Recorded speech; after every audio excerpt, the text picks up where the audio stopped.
ওয়াজ দিয়া রাসূল করিম সাল্লাল্লাহু আলাইহি ওয়াসাল্লাম আবু জেহেলকে ভালো বানাতে পারেন নাই, ঠিক নয় কি? সেই আবু জেহেলের মুরিদ এবং কর্মীরা তো এখনো পৃথিবীতে আছে। যে আবু জেহেলকে ওয়াজ দিয়া সংশোধন করা যায় নাই, তার চরিত্রকে ভালো করা যায় নাই, ওই আবু জেহেলের যোগ্য উত্তরসূরিদেরকে পৃথিবীর কোন বক্তা ওয়াজ দিয়ে ভালো বানাতে পারবে না। আমরা কথাটা এভাবে শুরু করতে চাই। আমাদের প্রিয় জন্মভূমি বাংলাদেশে যে পরিমাণ ওয়াজ মাহফিল হয়,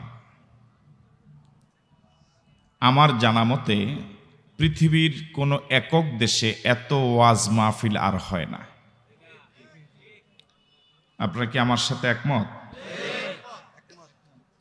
এই ওয়াজ মাহফিলগুলোর অনেক উপকার।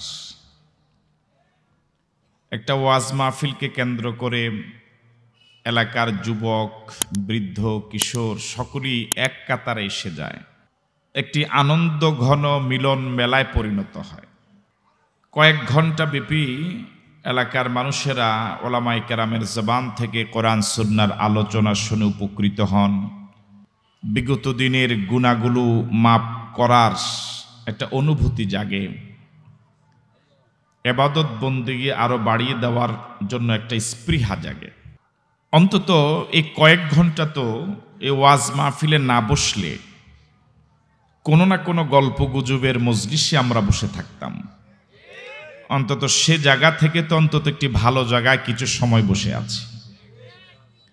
মানুষ দ্বীনের পথে দান সাদাকা করে,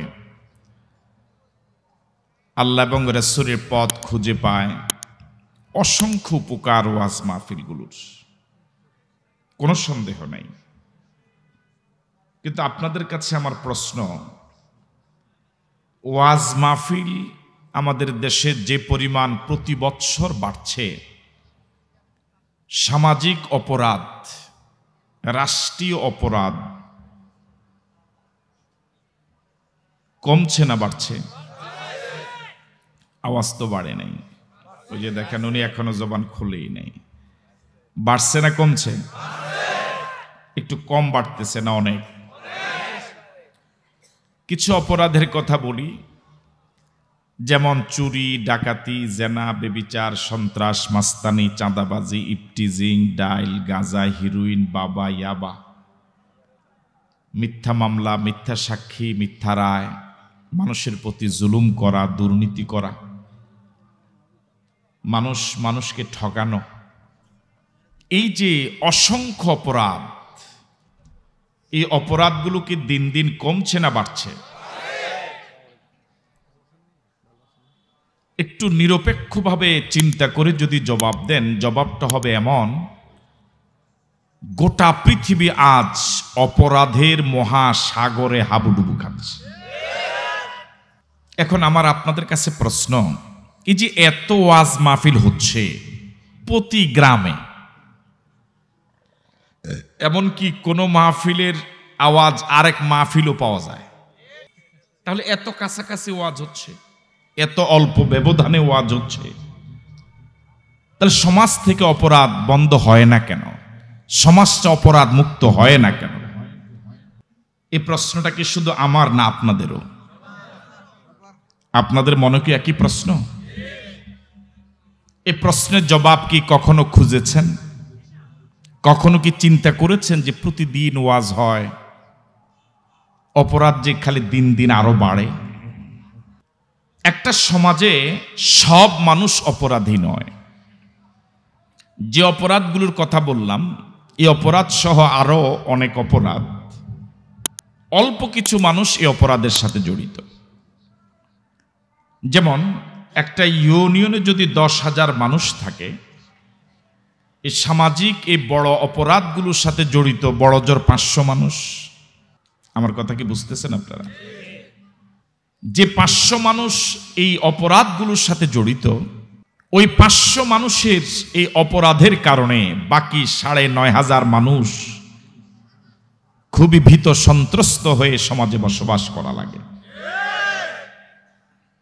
এই 500 মানুষের কাছে মনে হয় পুরা ইউনিয়নটা তাদের, ওরাই মনে হয় এলাকার মালিক, আর বাকি 9,500 মানুষ এই এলাকার রোহিঙ্গা। ঠিক না?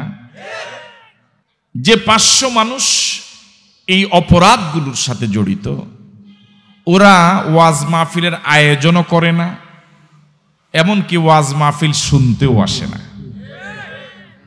সমাজের মোটামুটি যারা একটু ভালো মানুষ, আপনারাই আয়োজনও করেন, আপনারা শুনতেও আসেন, আপনারা সহযোগিতা আর্থিকভাবেও করেন, শারীরিকভাবেও করেন। আর ওই যে 500 মানুষের কারণে 9,500 মানুষের আরামের ঘুম হারাম হয়ে গেল, গোটা সমাজ অপরাধের রাজ্য হয়ে গেল। ওরা ওয়াজ মাহফিল শুনেও না, আয়োজনও করে না, আসেও না।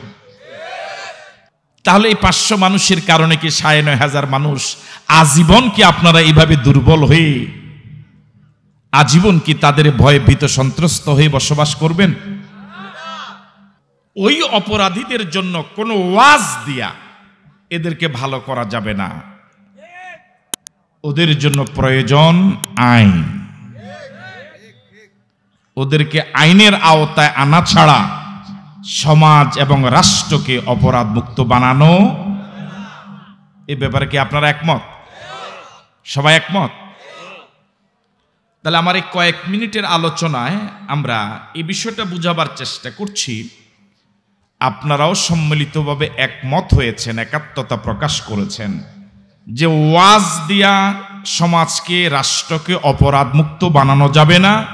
সমাজ এবং রাষ্ট্রকে অপরাধ মুক্ত বানাতে হলে আইন লাগবে। এ ব্যাপারকে সবাই একমত? আওয়াজও তো বুঝা যায় একমত এখনো হয়নি। সবাই কি একমত? কারা কারা দ্বিমত একটু হাত তোলেন তো দেখি। হুজুর আসলে কি ঠিক সবাই একমত? আইন ছাড়া এদেরকে সংশোধন করা, ওয়াজ দিয়া রাসূল করিম সাল্লাল্লাহু আলাইহি ওয়াসাল্লাম আবু জেহেলকে ভালো বানাতে পারেন নাই। ঠিক নয় কি? সেই আবু জেহেলের মুরিদ এবং কর্মীরা তো এখনো পৃথিবীতে আছে। যে আবু জেহেলকে ওয়াজ দিয়া সংশোধন করা যায় নাই, তার চরিত্রকে ভালো করা যায় নাই, ওই আবু জেহেলের যোগ্য উত্তরসূরিদেরকে পৃথিবীর কোনো বক্তা ওয়াজ দিয়ে ভালো বানাতে পারবে না। এদের জন্য কি দরকার? আরো জোরে বলেন। তাহলে আমরা কি সবাই একমত হলাম রাষ্ট্রকে অপরাধ মুক্ত বানাবার জন্য আইন লাগবে?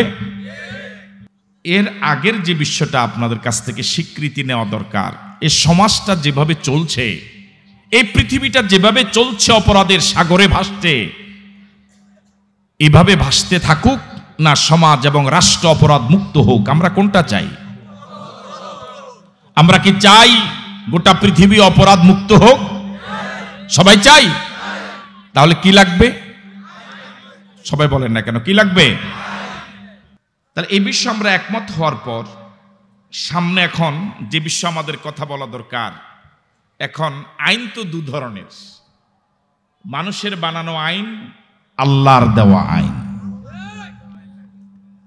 এখন কি সমাজটাকে অপরাধ মুক্ত বানাবার জন্য মানুষের বানানো আইন দিয়ে এই সমাজকে অপরাধ মুক্ত বানানো যাবে না আল্লাহর আইন প্রয়োজন?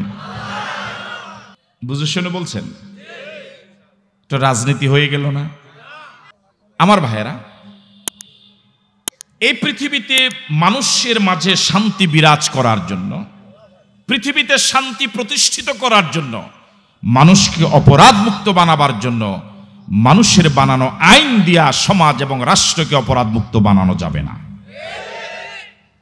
গোটা পৃথিবীকে অপরাধ মুক্ত বানাবার জন্য, শান্তি আনার জন্য পৃথিবীতে চেষ্টা কম হয় নাই।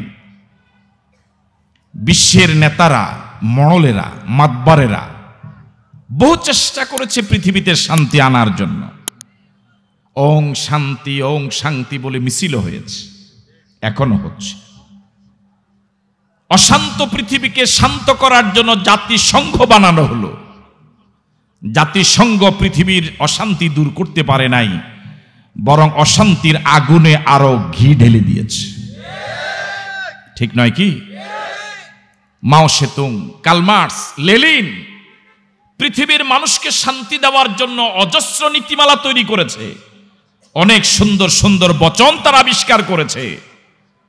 বর্তমান পৃথিবীর মানুষও পৃথিবীর মানুষকে শান্তি দেওয়ার জন্য আপ্রাণ চেষ্টা করে যাচ্ছে, কিন্তু পৃথিবীর মানুষ শান্তির ছিটা ফোঁটাও পায় নাই।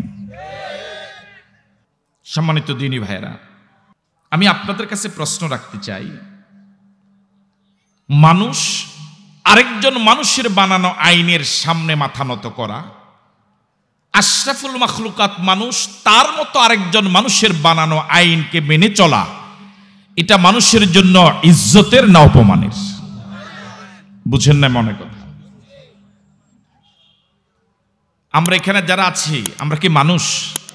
ইন্নালিল্লাহ বলেন, আমরা কি মানুষ না? আমরা কি সৃষ্টির সেরা জীব নই? তাম সৃষ্টি জগতের ভিতরে সবচেয়ে সেরা কারা? জোরে বলুন। এই সৃষ্টির সেরা জীব মানুষ, তার মতো আরেকজন মানুষের বানানো আইন, ওই আইন মেনে চলা, এটা মানুষের জন্য কি ইজ্জতের না অপমানের? এবার এভাবে বলুন, মানুষের আইন মেনে চলবে, এটা কি মানুষের জন্য পরাধীনতা না স্বাধীনতা? এটা পরাধীনতা। মানুষ সৃষ্টির আরেকজনের আইন মেনে চলবে, এটা মানুষের ইজ্জতের নয়, বরং মানুষ তার স্রষ্টা আল্লাহর আইন মেনে চলবে, এটা তার জন্য ইজ্জতের। মানুষ তার স্রষ্টা আল্লাহর আইন মেনে চলবে, তার গোলামি করবে, এটা মানুষের জন্য স্বাধীনতা। আমার কথা কি বুঝতেছেন আপনারা? এই পৃথিবীতে একটা গরুর আইন মানে না, একটা গাধার আইন মানে না, একটা কুকুরের আইন মানে না, একটা সাপ আর একটা সাপের আইন মানে না। যে মানুষগুলো অপরাধের সাগরে ডুবে আছে, ওই মানুষ আবার সমাজকে অপরাধ মুক্ত বানাবার জন্য আইন করে, এটা কি পাগলের পাগলামি না? আমি মনে বুঝাতে পারছি না আপনাদেরকে। যে নিজেই অপরাধী, সে আবার মানুষকে অপরাধ মুক্ত বানাবার জন্য কোন আইন করার অধিকার কি তার আছে?